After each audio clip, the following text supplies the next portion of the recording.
চট্টগ্রাম বন্দরের new mooring container terminal NCT বিদেশি অপারেটরকে ইজারা দেওয়ার প্রতিবাদে দিনব্যাপী অনশন কর্মসূচি পালন করছে শ্রমিক কর্মচারী ঐক্য পরিষদ। চট্টগ্রাম প্রেস ক্লাবের সামনে সকাল ৯টা থেকে শুরু অনশন কর্মসূচিতে সভাপতিত্ব করছেন বন্দর শ্রমিক নেতা ও বিভাগীয় শ্রমিক দলের সাধারণ সম্পাদক কাজী শেখ নুরুল্লাহ বাহার।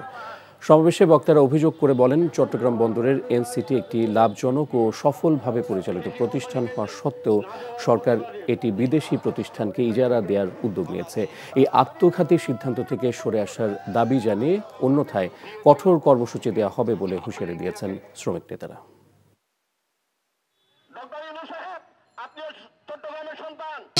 সংখ্যক লোকের ব্যক্তি স্বার্থের কারণে আজকে বন্দরকে ইজারা দেওয়ার চেষ্টা করতেছে।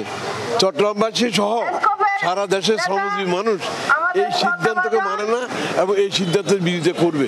তো সে কারণে আমরা অনুরোধ করব যে কোনো অবস্থাতে বন্দরকে বাইরে দেওয়ার যে চক্রান্ত আমরা মেনে নেব না।